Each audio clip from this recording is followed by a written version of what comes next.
Got it. Okay, let us share the screen.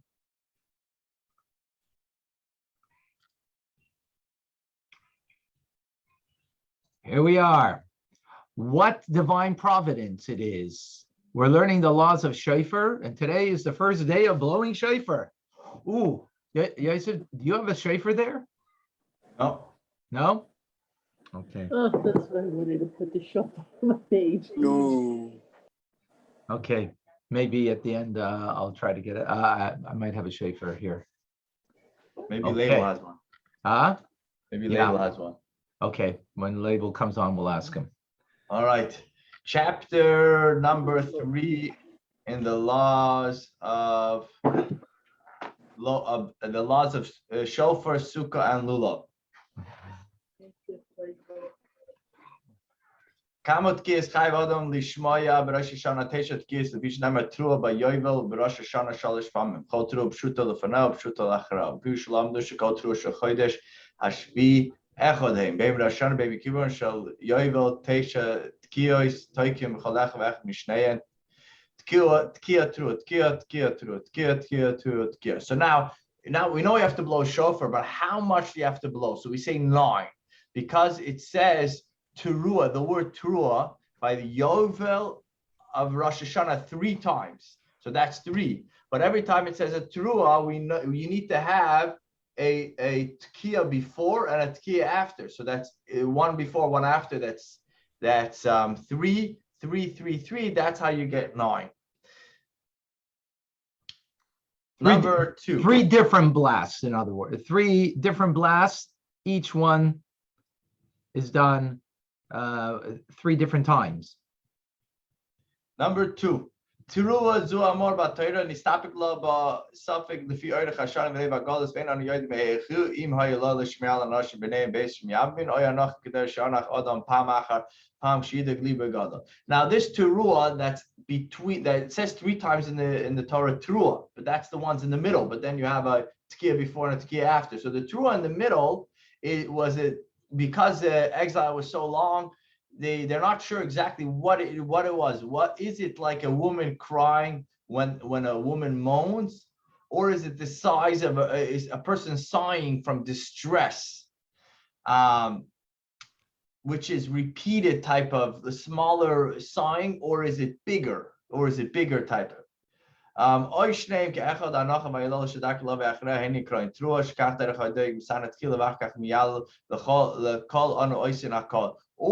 is it a combination of the 2, sighing and crying, which will follow? So therefore, we don't know what it is. Therefore, we do both. We do smaller sounds and bigger sounds. Like the or like that is the question of what is the Teruah. What does it mean? These the crying refers to what we call Teruah, which is the repeated small sounds. And the hanacha, which is the sighing, which is that's what we call the 3 shvarim, the longer sounds. Needs to say that kies kachu. So now that we figured out what it is, now let's go through the order. Mevarech v'tekiya tkiya b'achrei shlosh shvarim v'achrei trua b'achrei tkiya. You make a blessing, you make the bracha, then you blow a tkiya, which is the long sound, and then you do 3 of the bigger sounds, and then afterwards you do the smaller sounds, and then you do a tkiya again, the longer sound. And you do this order 3 times. Then what you do is you blow a tkiya long sound, and then the 3 sounds, and then a shvarim, which we call it, and then you do another tkiya long sound, and you do this 3 times. And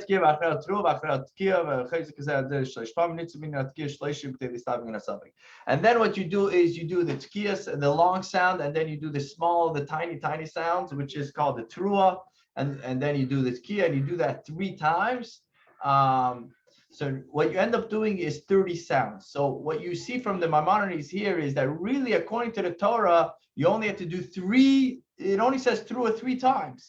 But because of all the doubt that we have, from 3 sounds ends up being 30 sounds. And the Maimonides explained exactly how we do that. Number 4, shir trua kishtei tkiyas.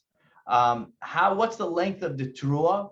The length of the trua is it should be like 3 tkiyas, meaning the sounds that you do, those small sounds that you do in the middle should be the length of 2 long sounds, of 2 tkiyas. Shir shleisha tvarim kitrua. Now 3 of the shvarim should be the length of shir shleisha tvarim should be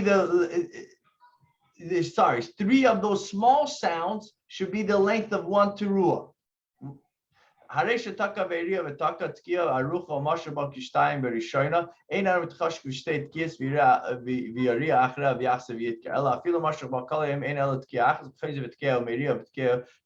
So now, what we said was, let's say, for example, when you're doing the tkiya are those long blasts. So you do a tkiya at the end of a set, but then you also do a tkiya at the beginning of a set. So what if you blow a very long tkiya, as long as 2? Can that be considered the last one and the first one? So Maharani says no. When you're blowing, even if you blow the entire day, it's only considered 1 tkiya. You have to stop and blow another one. Shama tkiya achas b'shah achas u'shniya b'shah shniya afilu shah kaleim kula hadelim stop from yatzedei chivas yishma kol bava mehen al siddur. Now, what if you heard one now and then an hour later you heard another one? It's fine as long as it's in the right order. It could take you the whole day to hear it. It shouldn't be that first you hear a trua, then you hear 2 tkiyas, and meaning if it's not in order, it's no good. Number 6, Shama Teisha Tkiyos Mitisha Bnei Adam Ke'echad Lo Yatsa Afilu De'achas. If 9 people were blowing the long sound, the tkiya, and you heard it, it's not considered as if hearing 9. It's actually as if you heard 0. Tkiya mizeh utru mizeh utkiya mishlishi bazeh achazeh yatsa afilu b'surgam afilu kolayim kula v'eni yatsi dechivas achishma kol shes tkiyas kula shemitzvah achas hein lefiga ma'ak v'zuzu. What if you heard a tkiya from one, and then a shvarim from another, and then a tkiya from another, one after the other? That's totally fine. As long as you hear all the 9 tkiyas, because they're all they all dependent one on the other. You can't just hear one and be considered good. Number 7. I'll say that brachas case of Amish Tzibur Avis Ugvures Uktush Zayav Umachis with Kea Shleisha, Baimus Chez, Shleisha, Baimus Sheparis, Shleisha, Baimer Avoida Vaidog Skena. The congregation is obligated to hear the shofar blast together with the blessings. We're referring to the musaf. We know that during musaf of Rosh Hashanah we blow. So we say the first Avos Gvures Kedushas Hashem. That's the beginning of Shmona Esrei. Then we say Malchios, the blessings of Malchus, and then you blow 3 times. You say Zechronos, you blow 3 times. You say Shofros, you blow 3 times, and then you finish off the Musaf Amida. Number 8. Shalish brachas and tzais elu shal Rosh Hashanah v'yom Kippur shal Yovel shel Malchus cheres shreves b'ach v'su'esu tzarich lehem v'chol bracha men asar p'suk men abracha. These 3 blessings that we say Malchus, Zechronos, and Shofros, they are dependent on each other. And you have to say at least 10 verses within each of the blessings. You should say 3 verses from the Torah, 3 verses from the Tehillim, and 3 from Nevi'im, from the prophets, and you end off number 10 from the Torah again. And if you end it off with the Navi, that's fine. If you only said 3 verses, 1 from Torah, 1 from Nevi'im, and 1 from Ksuvim, 1 from the prophets, and 1 from the writings, it's good.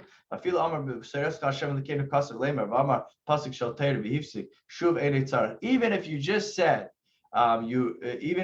said, and in your Torah, Hashem has written, and then you say 1 pasuk from the Torah within the genre of Malchus, Zechronos, and Shofros, then it's not necessary to do more.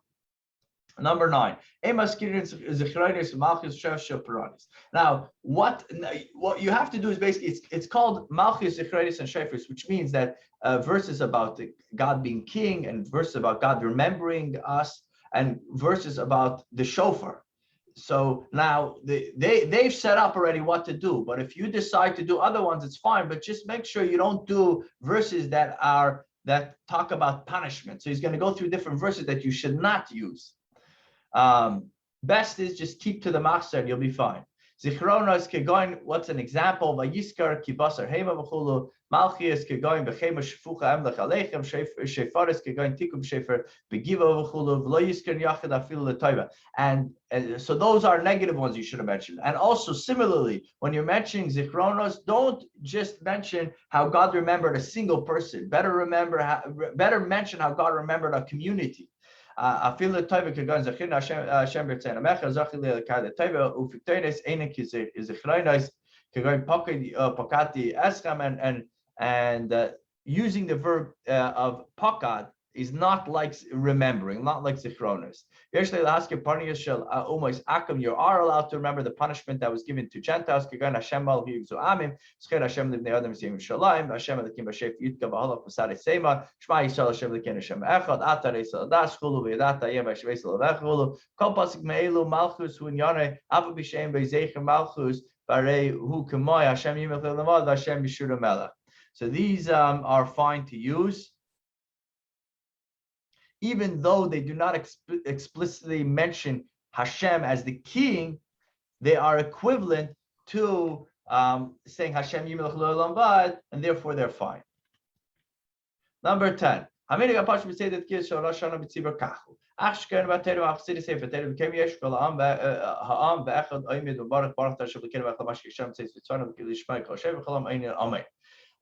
So now the commonly accepted minhag custom of blowing the shofar on Rosh Hashanah is like this. After they read the Torah on Rosh Hashanah, they put the Torah back into the Aron. Everybody sits, and one person makes the blessing for the shofar, and everybody answers Amen. And then he says, after he makes the blessing of shofar, he says the blessing of Shechianu. Everybody answers Amen.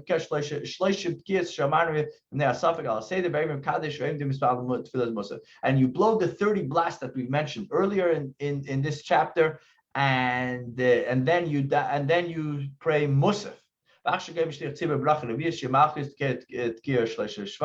Trua tkia pamachas varach bracha chamishes she's chenes v'achshkem tkia shvarim tkia varach bracha shishis shvaz achshkem tkia trua tkia pamachas v'gemer atfila. And then once you do musaf,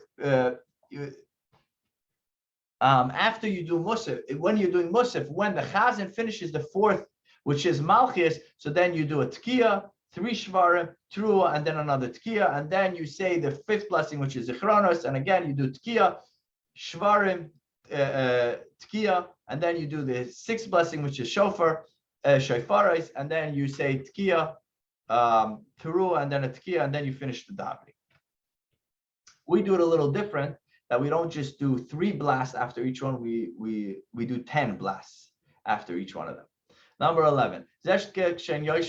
Hulk should kill say that Rosh Hashanah Oimdin, Bein Medaber Bet Kias, Shem Yushiv Lut Kishmu, the Visach Benel Apish Shavar, Einay Chayzer Mavara. Whatever you blow when you're sitting, they call it, it's called Tkiyas de Miyushiv, which is the sitting Tkiyas, which those are the main blasts that we know it. It's called sitting because you're allowed to sit during those, even though our custom is to stand. And then there's called Tkiyas de Me'umid, the Tkiyas that you must stand because those are during Shmon Esrei, so you must stand. That's what's called Tkiyas the moment. Now, whatever you did then, whatever you do by the first blast, you do by second blast, and you should not speak between the two of them because you made a blessing before the original one, which that blessing goes for all the way after Musa. But if you did speak, it's fine. Number 12. Bedina yiskuk al kol bracha kol bava mehen shloisha pamim keder shetakuk shen yoshvin alakimish yatsu v'dei safek v'tkiyas shem yushiv ema trichna al tzibah lachsmem kolan al say their brachas. El dailam bevava achas v'akol brach k'dei shish metkiyas al seder brachas. Chol advarim elu b'tzibur. Aval yachid ben shisham al seder brachas ben shloisham al seder ben mul ben yushiv yatsa v'eim bazeh minag. So now he's saying like this. Really, you should do 10 blasts after each blessing, like what we do. But he says, but because you already did 30 blasts at the beginning, that already took you out from the doubt of what is considered a tuah or not. So you don't have to go it over. And he says all this applies only to a congregation. But there is no set custom if you are praying by yourself. And therefore, when you're sitting by yourself, you fulfill the obligation. You fulfill the obligation at the first one.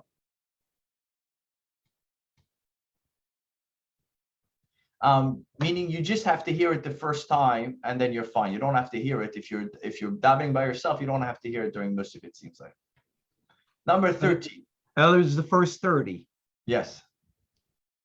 Number 13.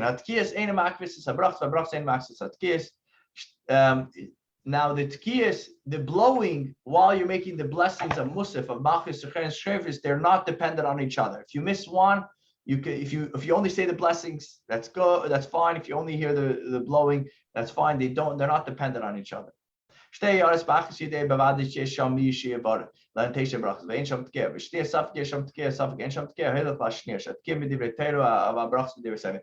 what if you're deciding where to spend Rosh Hashanah? In one place, you know for sure that there'll be a chazan that can say the blessings of Machir, Sichronis, and Shofes by Musaf, and that's one city. And the other city, there's a doubt if there's somebody that knows how to blow or not.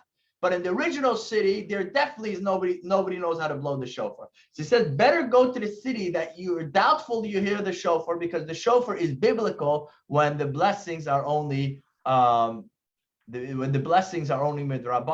though the blessings are only rabbinic origin. So therefore, better go to a place that you maybe hear the shofar than go to a place that you'll for sure not hear the shofar, but you'll for sure do the blessing. And with this, we conclude the first chapter of today. If I could just add to that, I've just had a conversation with somebody about, now with COVID, going to synagogue, not going to synagogue, and so on. So I told him here in Montreal, and actually I'm sure in LA and in other places they have what's called shofar in the park.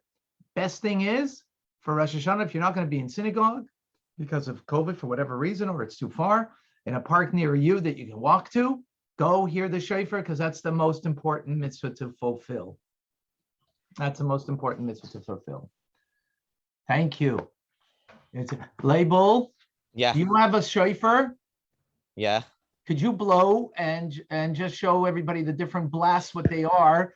Because we didn't have a shofar. Oh, looks like David has one. All right, we'll do. We can have a competition here of shofar blasts. Let's see who could do the longest tkiyah. All right, looks like David got a head start. Maybe unmute yourself. We don't know if you're blowing or not. 1 second.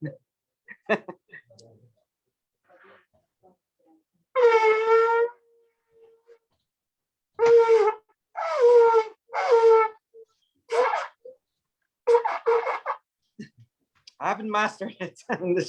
All right, so David, you're going to have to practice, and then Yes. after you practice, you're going to come back to us. Yes, Label. I'm going to do that. Very good. Good. All right. Go ahead, label. You there? Yeah. Go ahead. Yes.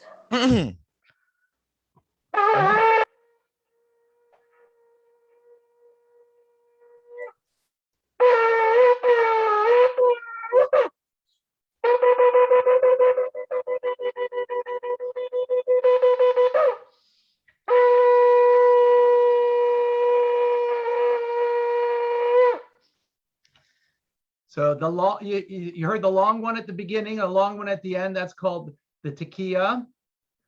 Then the trua in the middle. There was two types, three short ones, and then you heard. Those are two different types of wailing, of crying. And since we don't know which one, we do both of them. The is called trua. And the one that's the three is called shvarim. Those are and now we have to do it in all different combinations, so it equals 30 altogether, as we learned from the Rambam in the beginning. So now you got actually a little life. According to the Torah, you need to do a teruah. Just to explain, everyone, you need to do a teruah, and you must do a tekiah before and a tekiah after. Now the question is, what is the teruah? If the teruah is 3 medium-sized sounds, so then you got to do that with the tekiah before, with the tekiah after. Now, if the teruah is the smaller sounds, then you have to do a tekiah before and a tekiah after. Now it could be that it's both, so that's why we do both, and we do a tekiah before and a tekiah after. And each one of them you have to do 3 times because the Torah says teruah 3 times. That's how you end up with 30. Exactly. Thank you. Yeah, thank you, Label, for giving the demonstration, because it makes it just, when you see a demonstration, it brings clarity to the teaching. And today is when we start blowing shofar. Yes, exactly. Second day of Rosh Chodesh, Aleph Elul. We start blowing shofar in preparation for Rosh Hashanah. Okay, so we're finished with the Halakhs of shofar, and now we move on to Halakhs of Sukkah. So chapter 4, the second chapter for today, is the laws of the Sukkah. So halacha aleph, number 1, Shira Sukkah, the size of the Sukkah. Gava ein pachas me'asara tvachim. It has to be at least 10 handbreadths high.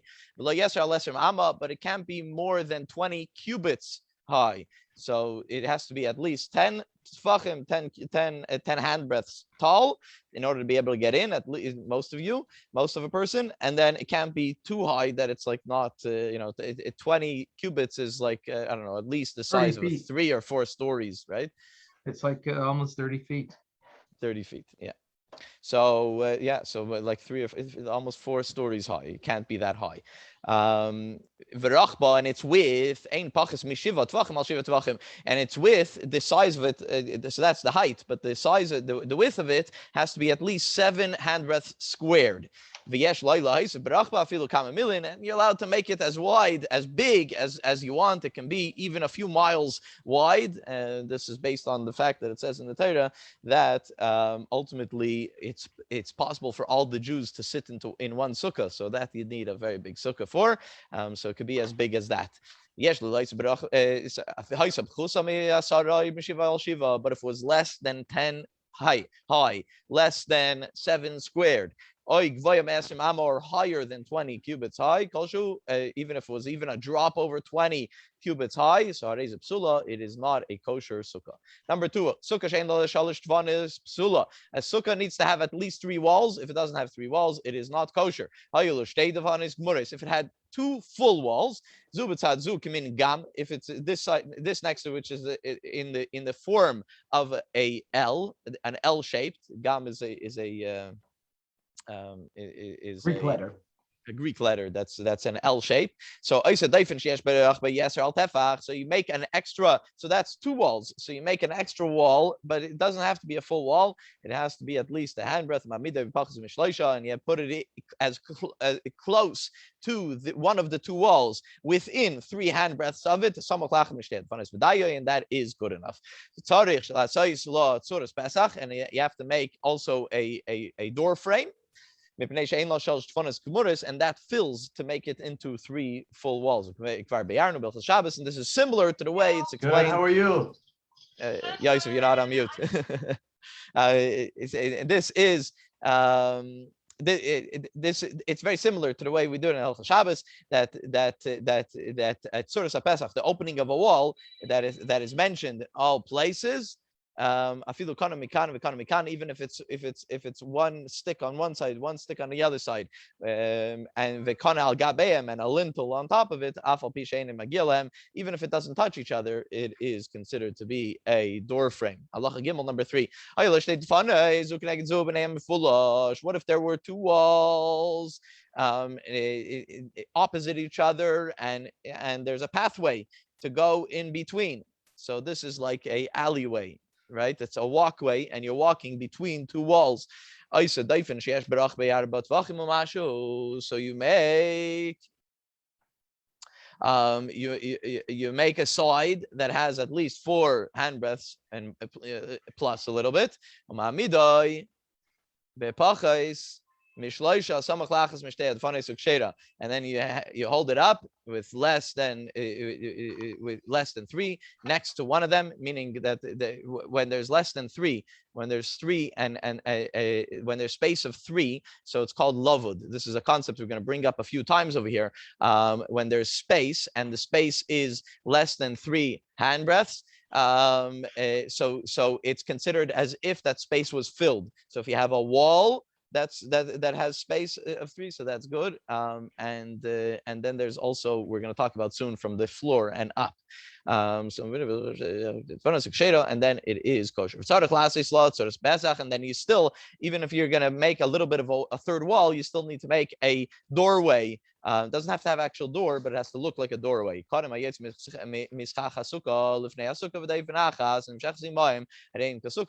even if there's sticks in order to hold up the schach, and it goes on top and on the side, that is good enough for the sukkah. Number 4.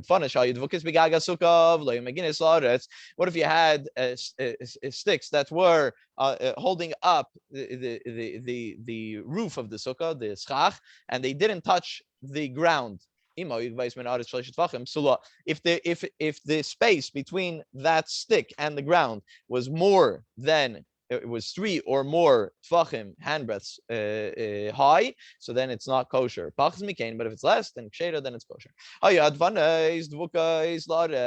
what if these sticks were touching the ground, but they didn't touch the roof, they didn't touch the schach? If their height is at least 10 handbreadths, even if they are not touching even if they're very far from the roof, even if it's more than a few cubits, it is kosher. Meaning the walls have to be at least, the concept is that the walls have to be at least 10 handbreadths high. But it has to be noticeable that this is the wall, even though the wall stops here and the roof stops here, but it has to be equal. It has to be recognizable that this is the roof over this sukkah. If it goes way over or if it goes in, so then it's not okay either. Right? So if the roof of the sukkah goes in 3 handbreadths inside, it's not kosher. But if it's within 3 handbreadths, then it's fine. It's kosher. If you made a mechitza, a partition that is 4 handbreadths high, four and something, right?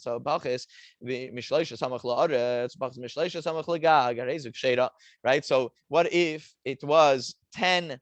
It was exactly 10 handbreadths high, right? So in the middle, the 4 plus middle handbreadths, you have a wall, you have a partition. So there's less than 3 handbreadths on the top and less than 3 handbreadths on the bottom that is open. So that is called lavud, that connects, and that is fine, and it is kosher. Hey, number 5. What if you make your sukkah next to the trees or bushes or something that you're going to use them as a wall? You're going to use the trees as one of the walls. So the concept is that they have to be strong. They have to withstand the wind. They can't move. They can't shake in the wind. If they were very strong, or that he tied them very strongly, right? He made them very strong. That a regular wind, not a crazy wind, but a regular wind will not make them shake. And in between the branches, he filled in with straw, etc. And he tied that as well, made that into a wall. So that's fine, that's kosher. But basically the concept is that any wall that can't stay with a regular wind, so then it is a problem, and that makes it not kosher. Halacha 6, Vav. If you make a sukkah on a wagon, on the top of a wagon, or on a boat, it is perfectly kosher, and you could go onto it on Yom Tov, meaning even if you're on the shore and it's docked, you can go onto the boat and go onto the sukkah that's on the boat. But if it's on the top of a tree, or if it's on top of a camel, Sheda, it is kosher ve'ein oilim lo b'yom tov. But in those cases, you don't use it on Yom Tov. You can use it on Chol Hamoed, but you can't use it on Yom Tov. Because you're not allowed to climb a tree, go on top of the tree, or go onto an animal on Yom Tov. How you make this fun? What if some of the walls were made with regular wood, was made by a person, and some of them you're relying on trees to be the other wall? Rayin, you make it's on a tree. Part of it's on a tree, so it's a question if you're allowed to go on it or not on Yom Tov. So Rayin kol sheilu nitlu ailanis hiachal lamed betfanis should be day on them. If those trees were taken away, and a person could still go into it, they could go into the sukkah. So then, so then those trees don't count, and you're allowed to go into that sukkah on Yom Tov. Halacha Zayin 7. Sukkah shein lagag psula. Sukkah doesn't have is not covered with schach, is not kosher. Keitzad. What does this mean? Obviously, a sukkah needs to have schach. So what's it talking about? What's the story here? What if you have two walls, but instead of having them straight up, you make them like a teepee. You take the two walls and you connect them on the top, right? So you have walls of a sukkah, but there's no roof. Or if you're doing it on your deck, right? So you have the wall of the house, and you take the wall of the sukkah and you put it against the wall of the house. So now, what if it? So then it's not kosher. If it doesn't have schach, it doesn't have a roof, it's not kosher. David, obviously, we're talking about in a case where the branches are not covering over; they're just by a tree, but the tree is used as a wall, and it's not, and the branches are going to the other side or something like that, or it's a low tree. So now, but what if it's itaka tipi? It's on a slant, the walls, but there's a tefach, there's a handbreadth in the middle that's open, and you put schach on that. So that is kosher. Sukkah gula. What if you have a round sukkah? We mentioned before that it needs to be 7 squared handbreadths in order to be a kosher sukkah. So what if it's round? If you could make a square inside of 7 by 7 handbreadths, even though it doesn't have any corners, it's perfectly it's a round sukkah. It is kosher. Ches number 8.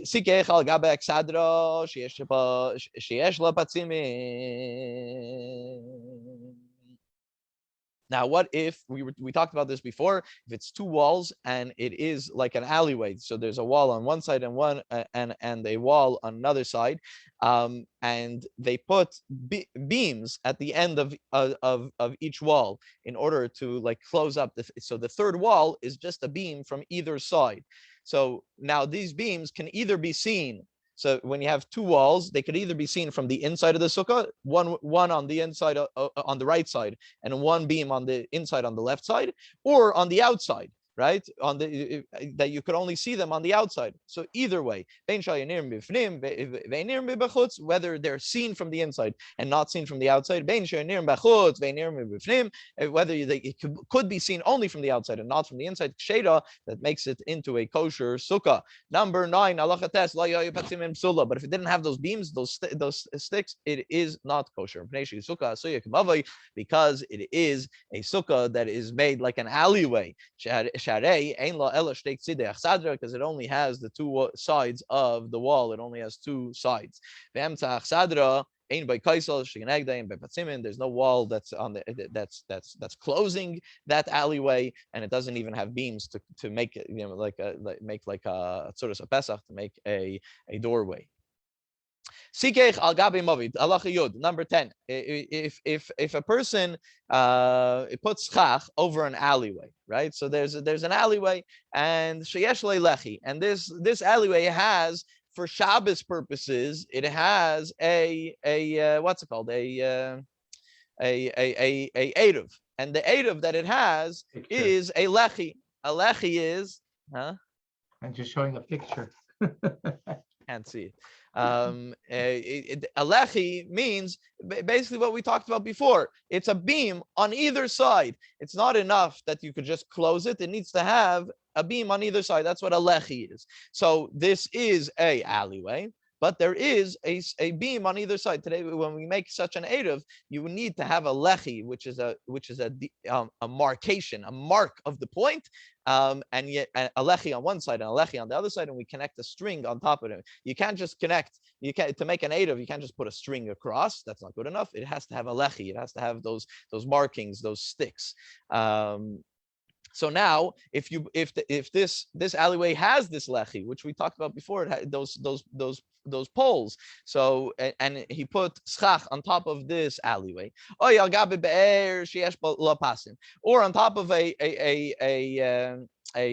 well. So this is a well. This is a unique well that has an eruv. This is one of the areas that we learn Hilchos Eruvin from. These eruvs that they made around the wells when the Yidden would travel to Jerusalem for Yom Tov, for the holidays. So they would come to a well, but you can't carry from the well. So they would make these kinds of a certain partition, but not a full partition, and that's considered to be an eruv. So what if inside that area that for Shabbos purposes you're allowed to carry, what if you just covered that with schach? So it is a sukkah ksheda, it is a kosher sukkah, loisa Shabbos, Shabboseicha chag bilvad, for that Shabbos, for the Shabbos on that Yom Tov. Since this lechi and these lines that they're used around the well are considered to be good enough for Shabbos, so we can also consider them to be partitions for the laws of Sukkah. Halacha Yud Aleph, number 11. If a person puts 4 poles and the four corners of the roof, and then he puts schach on top. Since the schach is on the edge of the roof, it comes to the edge, so it's kosher. And we see that the walls that are lower, they go all the way up to the schach. Number 12, halacha yud beis. Sukkah sheyesh lo psachim rabim. A sukkah, how many doorways does a sukkah allow? How open to the outside is allowed to be? So what if it has many doorways? V'yesh b'kselah chalenis harbin. It has many windows. It is kosher. Even if you're going to say, hold on a second, there's more openings in the sukkah than closings, meaning there's walls, but the walls have so many openings that there's more place that's open than it is closed. So that's fine. But you can't have a doorway that is bigger than 10. That is bigger than 10. Cubits. That is bigger than 10 cubits, yeah, because it's not normal to have a doorway. So then it's not a doorway. It has to be less than 10 ames in order to be considered to be a doorway. But technically it could be open 10 cubits, but then you have another condition. But if you have a doorway that's more than 10 ames wide, so and you have a doorway frame, meaning that you have the two sides and you have a lintel, so it looks like a doorway. So then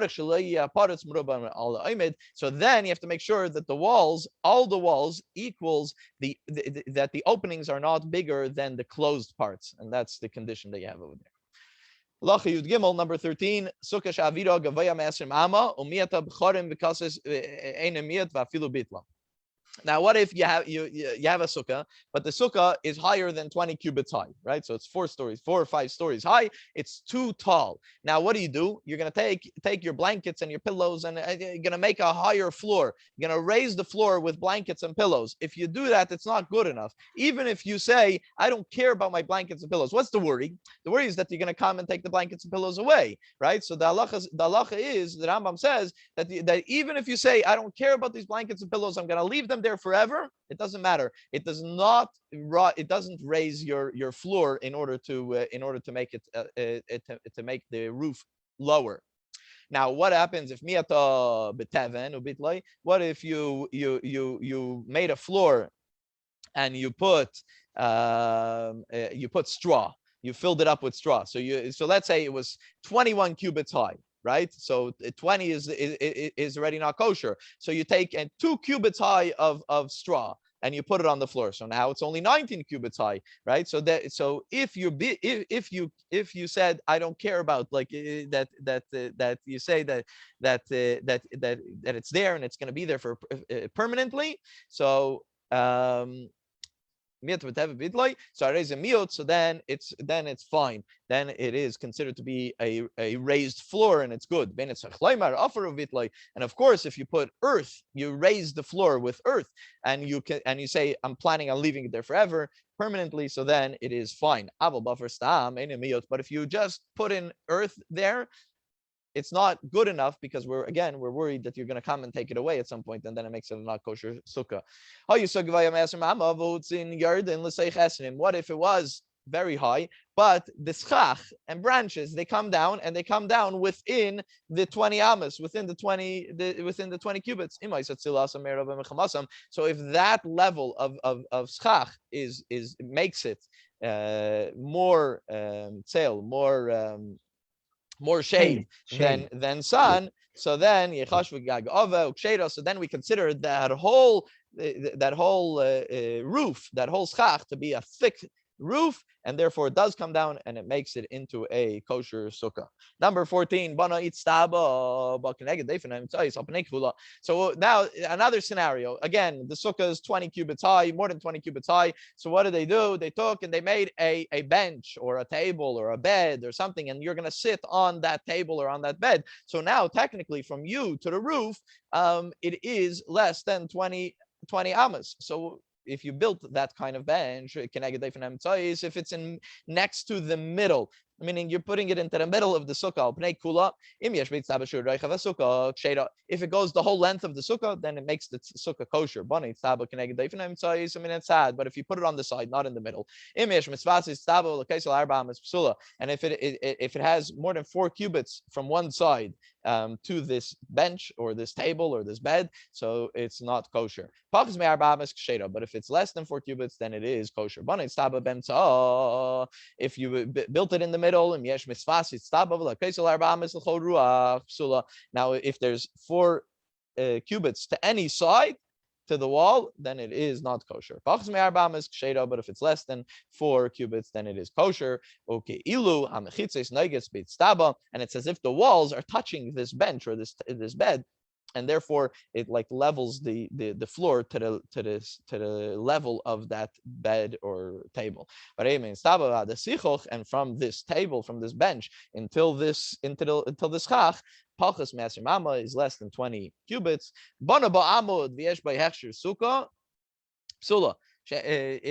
If one puts a pillar inside the sukkah, even though it has the minimum size required for a sukkah, it's not kosher, because it's not considered to be a proper wall. And then on top of this pole, on top of this pillar, you have kosher schach, but you do not have proper walls. Halakhah number 15. If your sukkah, so here we talked, previous halacha we talked about if it was too high. Now what if it was too low? It was lower than 10 handbreadths high. So you go inside and you dig out. You make it deeper. You dig out from the bottom, in order to get the depth of 10 handbreadths. If it has from where you dug in the middle, right, and from where you dug until the wall of the sukkah, you have 3 handbreadths or more, so then it is pasul, it is not kosher. Pachas mikain, if you dug in the whole sukkah, and on the side to the wall there's less than 3 cubits, on the side of the pit that you dug till the wall there's less than 3 cubits, less than 3 handbreadths. So again, this is the concept of lavud ksheira, that it is kosher. Because anything less than 3 is like it's connected already. Like the Rambam already explained in the Halakhs of Shabbos. Number 16, the final halacha. Dafnei sukkah ksheira min hakoil. The walls of a sukkah you can make out of anything. It's kosher to make it out of anything. All you need is a mechitza. All you need is some kind of barrier. Even if it's from animals. And a person can even become a person it can create a wall on Yom Tiv. In order for a person to be able to eat or drink or sleep in it. But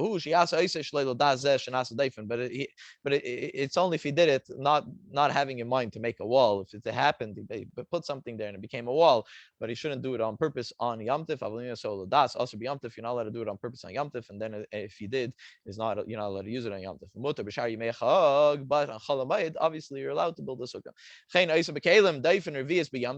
And what if you have a sukkah that's 3 walls and it's Montreal and it's freezing cold and it's very windy and you want to close up the 4th wall in order that the wind doesn't come into the sukkah, so you're allowed to pile things up in order to close up the 4th wall.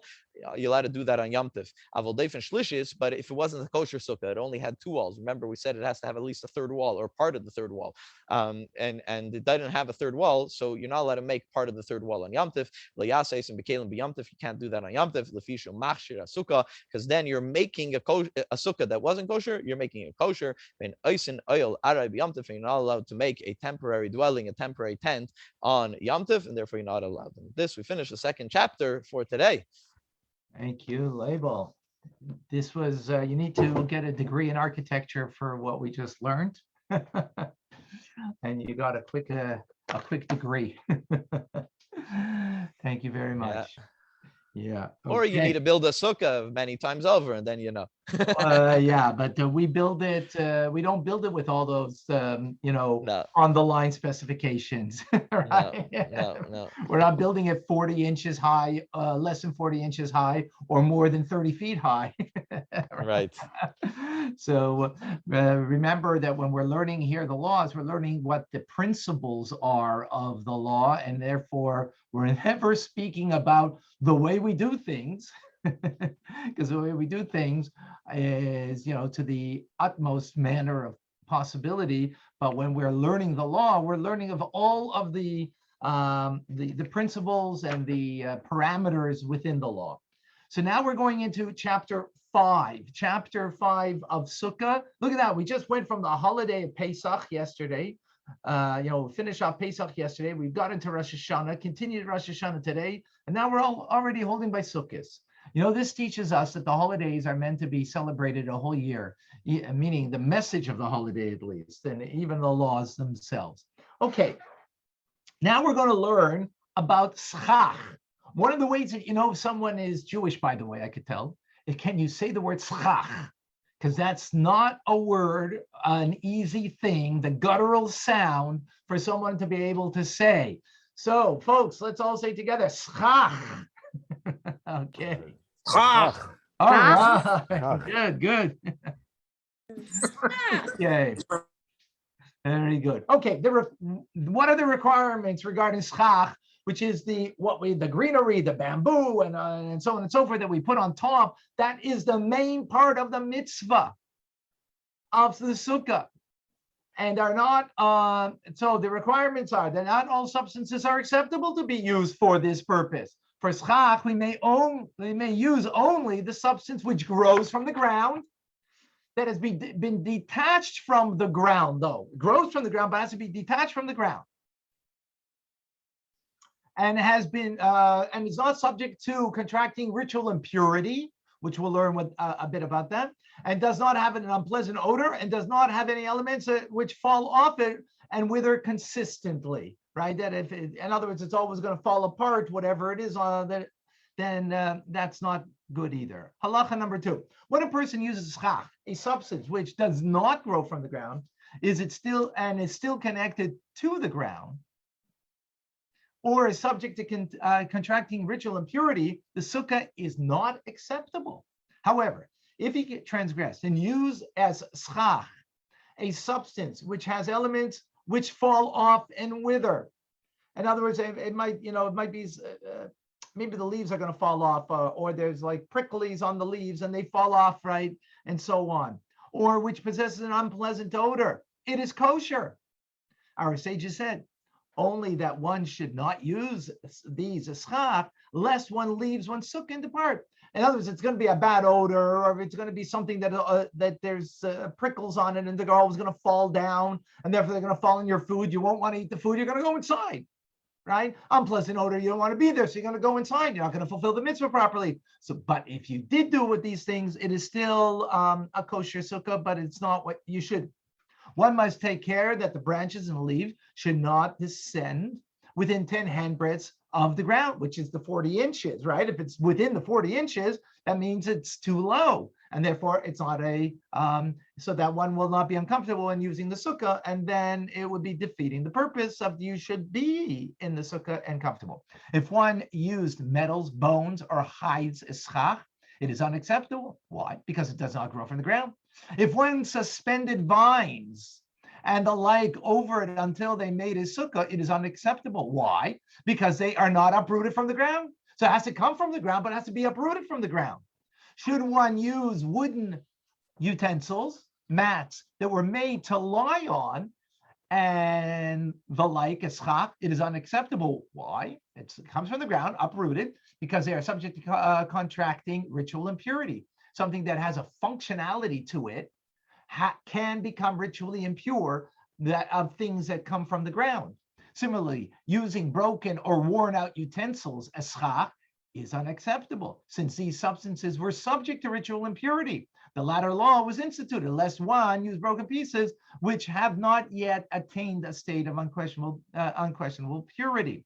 So broken pieces won't become, but since they could have become, and they might become, so therefore you can't use that as schach, even though it was something from the ground. It's now something that can't become impure, but since it could have become impure, just a note,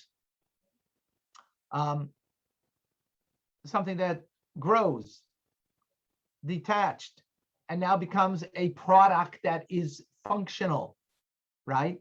That, and as it has a receptacle to it, then it can become impure.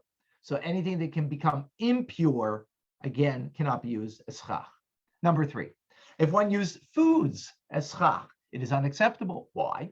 Again, comes from the ground. It's been detached because they are subject to contracting ritual impurity. When one uses branches from a fig tree, which contains figs, runners from the grapevine, which contain grapes, branches of date palm, which contain dates and the like, the following rule applies. We see if the waste is more than the food, in other words, the branch and the leaves is more than the food, then we may use them as schach. If not, we may not use them as schachs. Why? Because the most of it was not ritual, will not become ritually impure. If one uses schach vegetables, which when they dry up will wither and none of the substance will remain, even though they are now fresh, their place is considered to be vacant, as though they do not exist, and it's not good. In other words, because it's going to wither up, it's going to be too small. So remember, schach needs to create a shade. If it's not creating a shade, because it will eventually wither up, so we consider it's like wither up now, and it is not appropriate schach. Again, say that word, schach.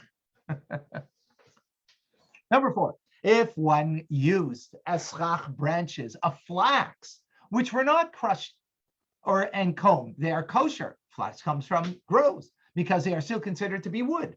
If the flax has been crushed and combed, it may not be used as schach, since its form has changed and it is as though it is no longer a product of the earth. One may use robes made from palm bast or hemp and the like as schach. Why? Since their original form is unchanged and the ropes are not considered to be utensils. Because remember, if it's a utensil, it means it has a functionality. If it has a functionality, it could become ritually impure, but not this. Therefore, it could be used. Number 5, the following rules apply. When one uses arrows as schach, those that are male are kosher. Why? Because it protrudes. Those that are female are not acceptable. Why? Because it now, a female means it's a receptacle, means it can contain something. If it can contain something, it can become impure. Even though ultimately they're filled with iron, they have a receptacle. Hence, they are susceptible to contracting ritual impurity, as are all utensils with receptacles. Number 6, we're getting an education. a mat, of reeds, the raw rubber, or of hemp. If it is small, we may assume that they are made to lie on. Therefore, it may not be used as schach, unless it was explicitly made for this purpose, right? Because then it's susceptible. If it's made to lie on, it has a functionality. It's a receptacle for me to lie on it. So therefore, it is in a sense a container. Therefore, you can't use it. If it was large, we may assume that it was made for shade. Therefore, it was not maybe used for schach unless it was explicitly made to lie on. Okay, because then it's not a receptacle. If it has a border, even a large mat may not be used as schach because it is considered to be a receptacle. So it's got a border around it. So now it's, a mat doesn't have a border around it, but if it does, so now it becomes something as a receptacle. Even if the border was removed, it may not be used as schach because it would be considered to be a broken utensil because it initially had it. Number 7, boards, which are less than 4 handbreadths wide. This is a handbreadth, if you remember, right? This is a handbreadth. So less than 4 may be used as schach, even though they have been planed. If they are more than 4 handbreadths wide, they should not be used as schach, even though they have not been planed. This is a decree instituted, lest one sit under a roof and regard it as a sukkah, because 4 of these, that's like about 16 inches, or I don't know, maybe 14 inches or something like that. So it almost looks like a roof. So therefore, there was a decree that it looks like a roof, so therefore you shouldn't sit under it. If one placed a board which was more than 4 handbreadths wide, a sukkah, the sukkah is kosher. It's still kosher if you had only placed one board. However, one should not sleep under the board. A person who did not sleep under the board, a person who did sleep rather under the board, has not fulfilled his obligation of sleeping in the sukkah. Which, by the way, just to let you know, Chabad custom is we don't sleep in the sukkah. Perhaps we'll mention that a bit later, more about that. There were boards that were 4 handbreadths wide, but less than 4 handbreadths thick. A person turned them on their side so that they should not be 4 handbreadths wide to use them as schach. This is not acceptable because a board is unacceptable to use as schach, whether one uses its width or thickness, if it's 4 handbreadths wide. Okay. A roof which is not covered by a ceiling, the plaster and the stones, meaning by plaster and stones, right? But rather it has only boards fixed in place. It's not acceptable since they were not placed there for the purpose of the sukkah, but to be part of the house. So, imagine you have your patio and you have boards over there instead of, a regular normal roof, plastered, cement and whatnot, but you have boards there. But since you made that not for the sake of the sukkah, even though it's boards, comes from the ground, right? And it's even less than 4 tvachim, each one of them, still you shouldn't use it because it was not done for the purpose. It was done for the patio or whatever to cover it up. It needs to be done for the sake of the sukkah. Therefore, if one lifted the boards and removed the nails with the intent that they serve as a sukkah, it is kosher. This applies provided that each board is not 4 handbreadths wide. So what do you need to do? If it's nailed down, take out the nails, pick up the boards, pick it up a handbreadth, the boards. So now you place it down. So it's as if now you made the sukkah, right? Not like a sukkah made, but you make it. And therefore it's kosher. Similarly, it is kosher if one removed the board from between 2 others and replace it with the kosher schach with the intention to serve as a sukkah. Halacha number 9. A sukkah that was made for any purpose whatsoever, even if it was not made for the purpose of fulfilling the mitzvah. If it was made according to law, it is kosher. However, it must be made for the purpose of shade. So you made this booth, right? And it wasn't made purposely for the mitzvah, but it was made properly. It has to be made for shade. Example of this are sukkahs made for non-Jews, sukkahs made for animals and the like. Another, you made for your animals in the backyard, you made a little place, or you made for non-Jews, you made something. So it wasn't done for the mitzvah, but since it was made for the shade, now you could use it for the mitzvah. In contrast, the sukkah that came about on its own accord is unacceptable because it was not made for the purpose of shade. Right? Similarly, when a person hollows out a place in the heap of produce and thus makes a sukkah. Sukkah, I don't know why he puts the word sukkah over here. I mean, that's what it says in the Hebrew. But a sukkah means a booth. He made a booth, right? Let's call it a booth instead of a sukkah, right? Sukkah is mitzvah. So he made this booth amongst the heap. It is not considered to be a sukkah. Why? Because the produce was not piled there for this purpose. All you did was make space in this heap that now made a booth. So since it wasn't there, the stuff originally for that intention, right? Remember, everything in Judaism needs intent, needs engagement, needs the mindfulness. So it wasn't made when you're doing a mitzvah. So therefore, it is not considered to be a proper sukkah. Accordingly, if we're one to create a space 1 handbreadth high and 7 handbreadths in an area for the purpose of a sukkah or this booth, and afterwards hollow out until they get 10 handbreadths, it is kosher, since the schach was placed for the purpose of shade. So the nuance over here is that since the schach was made for shade, and then you did some activity to create this booth that is now kosher, because originally it wasn't a kosher size, it was too small, and you dug it out, it is now kosher. Number 10. We may not use bundles of straw, bundles of wood, or bundles of reeds as schach. Why not? This decree was instituted, right? Those are things from the ground, lest one places those bundles on one's roof to dry out, and then changes one's mind and sit under them with the intent that they serve as a sukkah. Because people had these things, right? And they would, think of yourself as a farmer, and you put this up on your roof now to dry out because it's higher up, and it's going to get the sun. And maybe you put it up there for that purpose. And then, you know what? It's up there already. Let me do the mitzvah. Sukkot is coming. The person did not place the schach who were there originally for the purpose of shade. Didn't do it for shade. Did it for what purpose? To dry out the goods, right? Thus, it resembles a hut that came about on its own accord. Remember, you need to actively make the sukkah. If one united bundles, they are acceptable for the use of eschach. A bundle is considered to be no fewer than 25 units. I don't know what that means exactly. I haven't been on a farm rate recently. Okay. We had an instance that the schach was not delivered to us. So my son put up the walls. I'm sorry. We didn't have the walls delivered yet to us, the sukkah, the balls, but we had the schach. So he put up the schach without the walls. Then he put up the walls. It wasn't kosher. We had to move every single stick and every piece of schach because the schach is what makes the sukkah.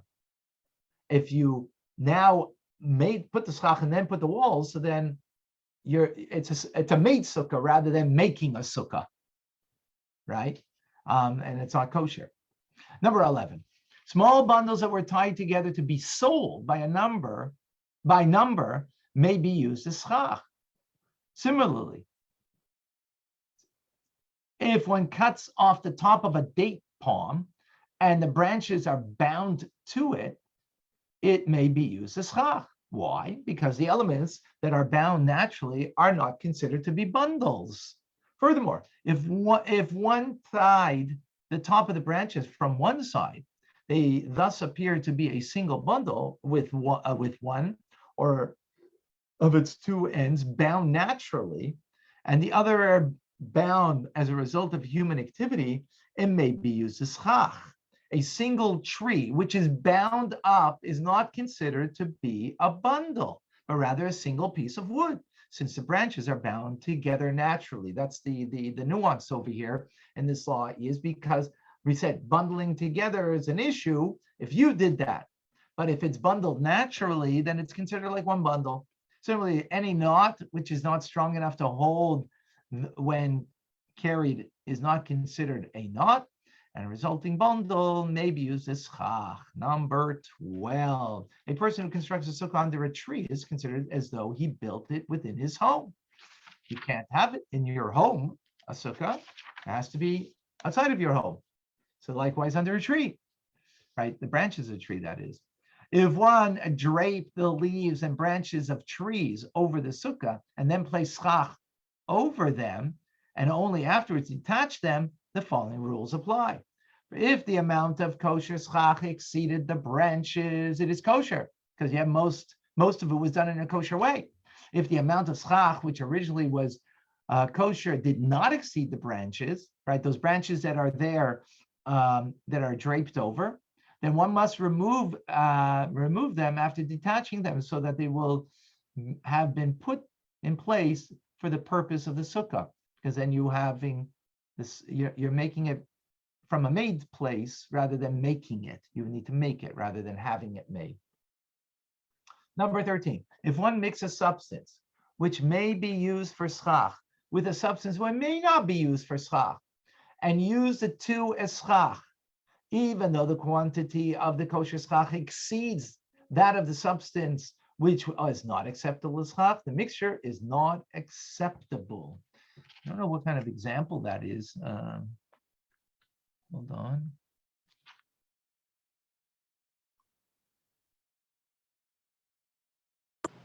Putting those on kosher mats. No, that's a different story. We're talking about. I don't know what it. I don't know. I guess if you you took. I don't know how would you mix it together and make it into one thing. I'm not certain what I don't see an example. Okay, if one covered the sukkah with two substances and kept them separate, the following rules apply.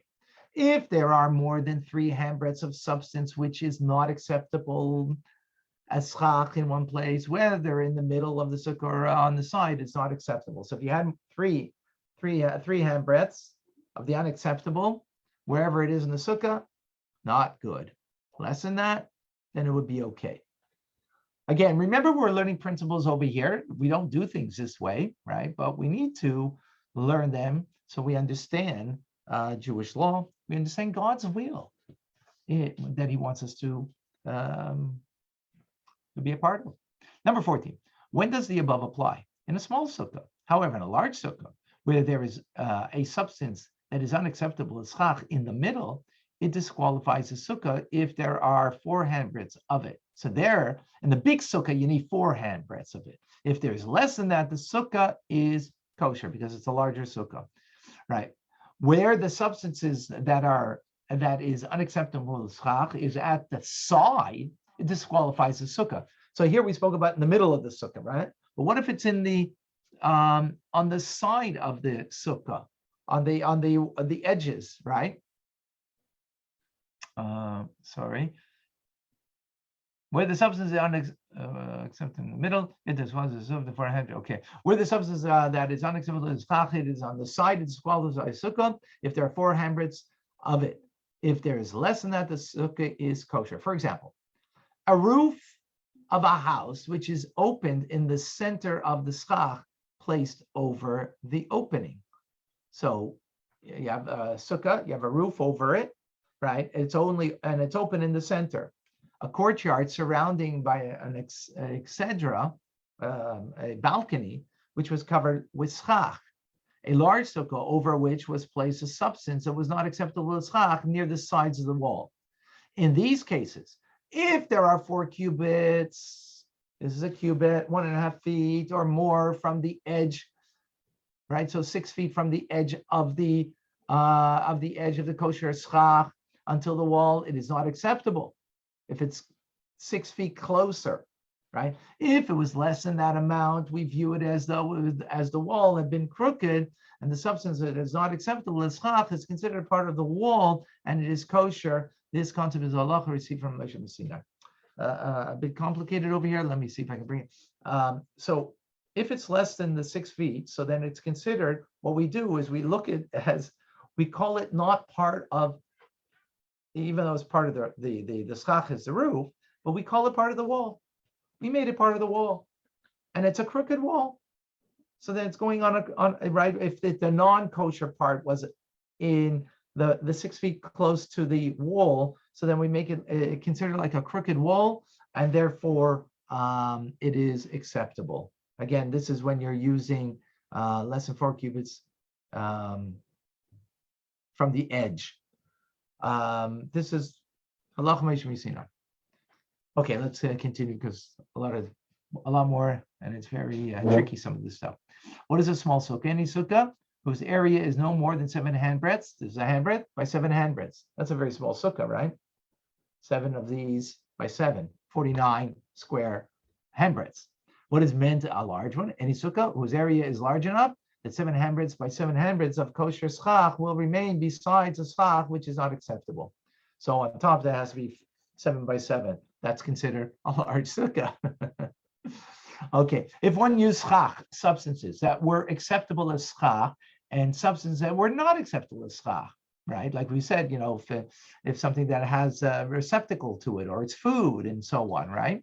Even though it came from the ground, it's not acceptable because it can become impure. And place them alongside each other, leaving no place with non-kosher schach more than 3 handbreadths of area. So you put them alongside each other. There's no more than 3 handbreadths of area. The following rule applies. If the total kosher schach exceeds a non-kosher schach, it is kosher. If there was an exactly equal amount of both substances, it's not acceptable, even though there is not a single place which there are 3 handbreadths of non-kosher schach. This decision is rendered because non-kosher schach is considered to be an open space. So, right, so non-kosher schach, it's like it's open. And if it's equal amount, the mitzvah of the schach, it's interesting, Judaism is all about light. Mitzvahs, we always speak in Tanya, the light of God, but the sukkah is the opposite. It's about shade. And there needs to be more shade than light. So if you have an equal amount of non-kosher substance that is making schach, what do we consider? As if it's not there.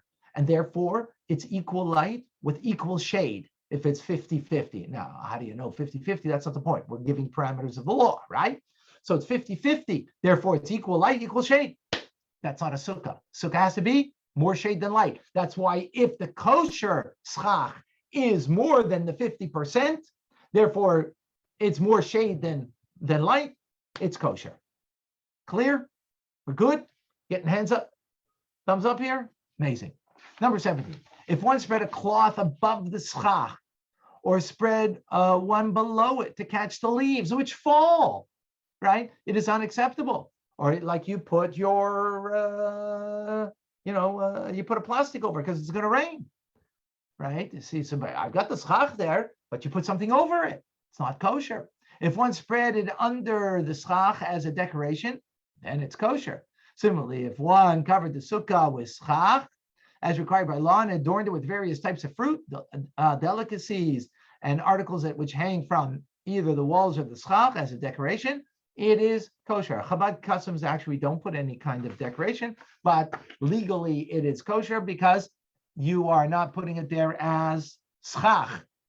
So even if it might be a lot of it, it's still kosher. Number 18, sukkah decorations do not reduce its height, but they do reduce its width. Remember, we said if let's say it's over 20 amma, 1.5 feet, that's over 30 feet. If it's and then you put these decorations, it doesn't reduce the height because remember, it's not schach, it's only decoration. But they do reduce the width, the sides. What does that mean? If a sukkah decorations are 4 handbreadths or more removed from the roof, it is unacceptable. So they're more than 4 handbreadths, right? 4 of these removed from the roof. It is unacceptable. Why? Because it is as though the person who sits under there is not sitting under the schach, but rather under the decorations, which are foods and utensils that are not acceptable as schach. So it's reducing. I don't know what it means width over here, but it's reducing the fact that it is for if the sukkah decoration are 4 inches or more.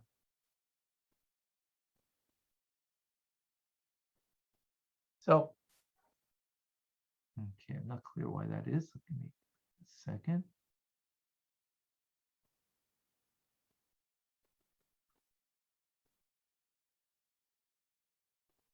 Okay. Need to go further on that. Okay, number 19. The following rules apply when the schach has open spaces through which the sky can be seen. If the area of the open spaces is equivalent to that of the space covered by schach, it is not acceptable because the portion exposed to the sun will be greater than the shaded portion. Remember, we have to have more shade than sunlight coming through the roof, the schach. Whenever the portion exposed to the sun is greater than the shaded portion, it is not considered as schach. If the schach exceeds the open space, then it is kosher. Number 20. When does the above apply? When there is no one open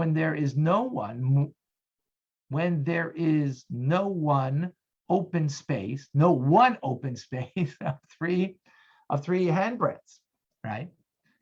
However, if there's an open space of 3 handbreadths, whether in the center or at the side of the roof, it is unacceptable until one reduces the space to less than 3. So you cannot have open space of your schach more than 3 handbreadths in any place. If one used substances that were not acceptable as schach, pillows, blankets, to reduce the space, it is kosher if the sukkah is large. If the small sukkah, it is not acceptable unless the space is reduced with the substance that is acceptable as schach. When the shaded portion of most of the sukkah exceeds the portion exposed to the sun, although the lesser part of the sukkah, the portion exposed to the sun exceeds the shaded portion, because as a whole, the shaded portion exceeds the portion exposed to the sun, it is kosher. So what we're taking here is the greater sukkah, even though you might have one portion where sun might be more than shade, but we take the overall schach, that it has to be overall more shade than sun that's coming into this sukkah. Number 21. The proper way is that schach should be thin so that the large stars can be seen through it. However, even though it is thick, like the roof of a house, the stars cannot be seen, it is kosher. Actually, our custom, the Rebbe put a lot of schach, you really couldn't see too much through it. Interesting to note. If the schach is uneven, even if it is high and some of it is low, it is kosher, provided that there is less than 3 handbreadths between the upper and the lower portions of the schach. So, you have the roof and they're not exactly even. It's okay, as long as it's not more than like 9 inches difference between them from an upper and lower portions of the schach. If the upper portion of the schach is a handbreadth or more wide, even though it is more than 3 handbreadths above the lower portion, we consider it to be descending and touching the edge of the lower portion. The supplies provided is the line opposite the edge of the lower portion. Number 22. When a person constructs one sukkah on top of another sukkah, the lower one is unacceptable, right? You have one on top of the other. So the lower one is unacceptable. It is considered as though it has been constructed in a house. However, the upper one is kosher. When do we say that the lower one is unacceptable? When the inner space of the upper sukkah is 10 handbreadths or more high, and the roof of the lower sukkah is strong enough to hold pillows and covers of the upper sukkah, even if it is done with difficulty.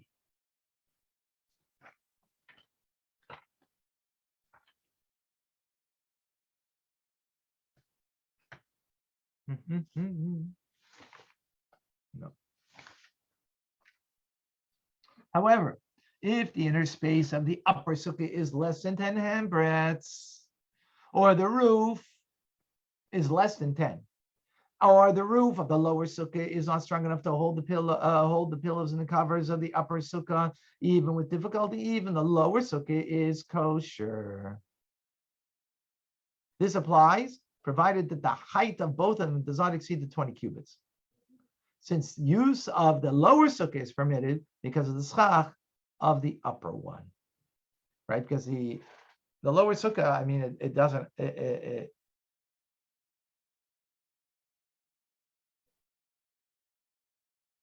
because it's within the tent, so therefore it becomes kosher. A bed with a canopy placed inside a sukkah, right? If the canopy is more than 10 handbreadths high, a person who sits under it does not fulfill his obligation because it is considered to be a sukkah within a sukkah, right? Because you've created now a domain, you've created a booth within a booth, right? The bed with a canopy is.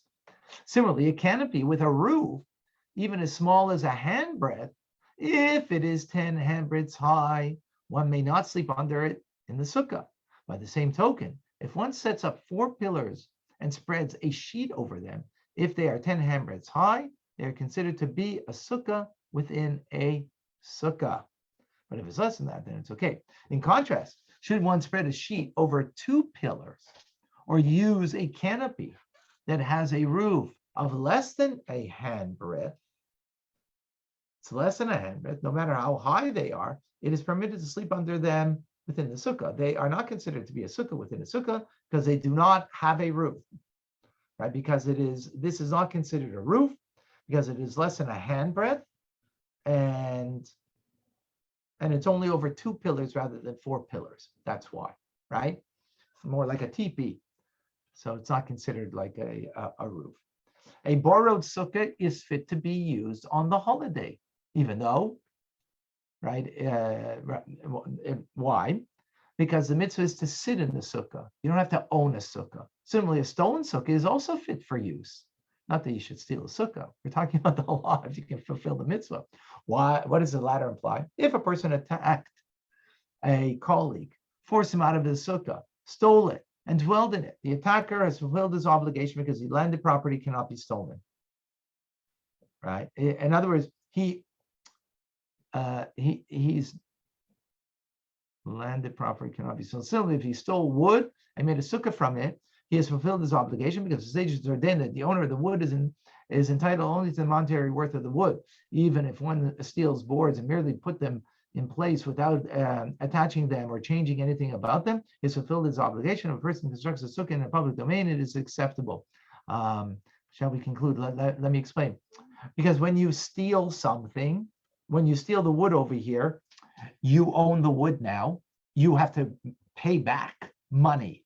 You don't pay back the wood because it's become your property in the sense that you own it, in the sense that you have to pay back not the property, but the value of that property that you have stolen, that wood that you have stolen. So now that it's yours, you can build the sukkah with it, and you fulfill the mitzvah, right?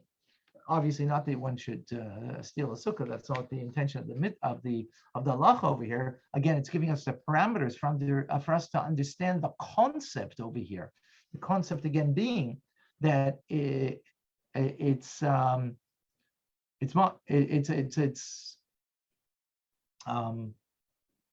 what's the word I'm saying? It's fulfillment of the mitzvah because I own it now. I just have to pay back. And I fulfill the mitzvah from a biblical perspective. Any questions, any comments, any thoughts? Number 17, you spoke of the plastic under the shach. Yes. I don't think I got that clearly. Number 17. Yeah. So number 17 was saying, let's say remember we said that you could use some kind of schach that maybe maybe it's got like I can't think of the kind of my neighbor has it, and the little pines, pines, the pines, and they fall off very easily. So if you had a pine needles, thank you, the pine needles, and they fall off. So he said in the first halacha we said you shouldn't use that. It's kosher if you do. You shouldn't. Why? Because it's going to fall out in your food. And you're not going to want to sit in the sukkah. You're going to eat inside when the mitzvah is to eat outside, right? So better not to use it. Halacha is that you could use it though. I mean, if you did use it, rather, it's still kosher. You still fulfilled the mitzvah. Better not to, but you still fulfilled the mitzvah. So now what happened? You put that up, and now you're going to put some kind of plastic over there, so it's going to catch it all. So you're not sitting under schach now. You're sitting under plastic. Unacceptable. Right. The same thing is if we put up a plastic on our sukkah when it's raining out. you don't have a sukkah. Unacceptable.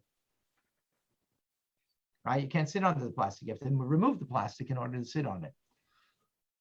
So what we do for example, sometimes when it's raining, so the men are obliged because it's a mitzvah for men to sit into a sukkah. They're obliged because it's a time constraint mitzvah. Women are not obliged in time constraint mitzvah. So you know what we do in our sukkah? We roll away the plastic. Part of the sukkah is not covered. The men are sitting in the rain, and the women are sitting under the plastic. Ah, So you can do that. interesting. And the women are enjoying, and the men are enjoying even more. Yes, we're out of our minds, but we do. That's right. We're crazy. We are crazy. Absolutely. As opposed to everybody wants to now thinks that if you're Orthodox, you got to be normal. No. Orthodox. Unorthodox. No. We are not normal. Well, Okay? you know, Thank God we're not normal. Because who would want to be like anybody else in the world?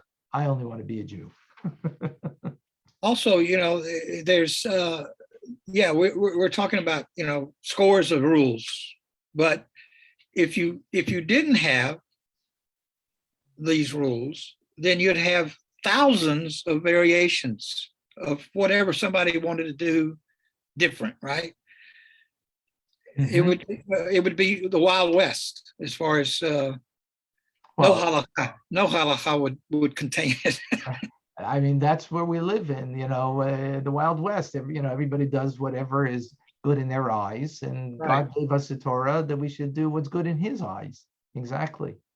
Interesting, the Baal Shem Tov, you know, and when he would make his sukkah, you know what he would do every year? He would do it in one of these crazy ways that we just spoke about, and explaining that. Actually, I want to share with you a beautiful idea. And he would say, in order, because each halacha is a reality, is a light of God, is the truth of God.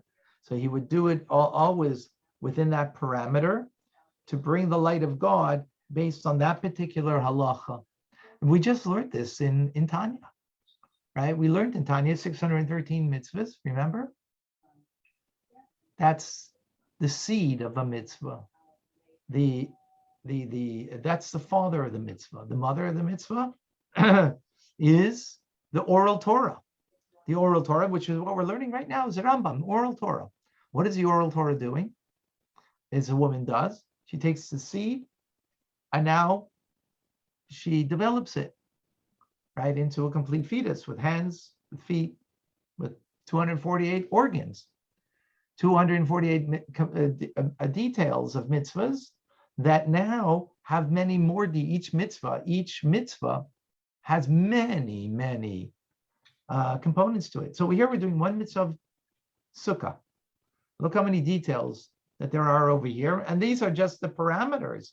Then there is different, you know, since the Rambam, there's many different possibilities of issues and questions that have come since that brings more halakha, more discussion, and more adjudication of law. Another spark, ad infinitum. That is the mother of Torah, which is giving birth to more and more legions of halacha. So so therefore, and which means more light of God. And therefore the Baal Shem Tov wanted to express that in a manner of each halacha or each possibility in how to make a sukkah. Now, I want to make this simple for us.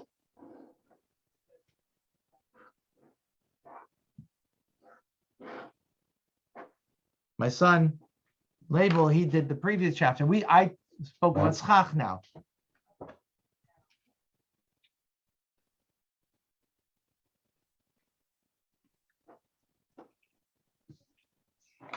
Anybody know how to read this?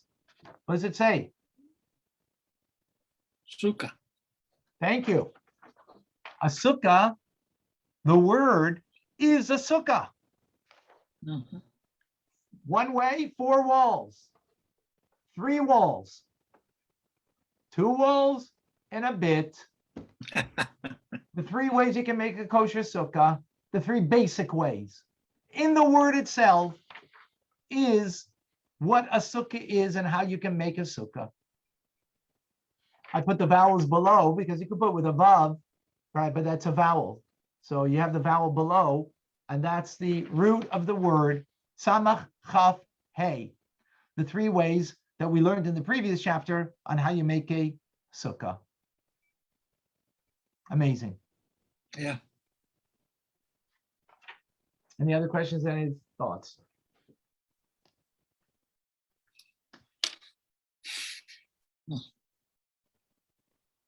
I was told when I built my sukkah not to use any material that was not made from something else. I was told not to use treated wood as well. Yes.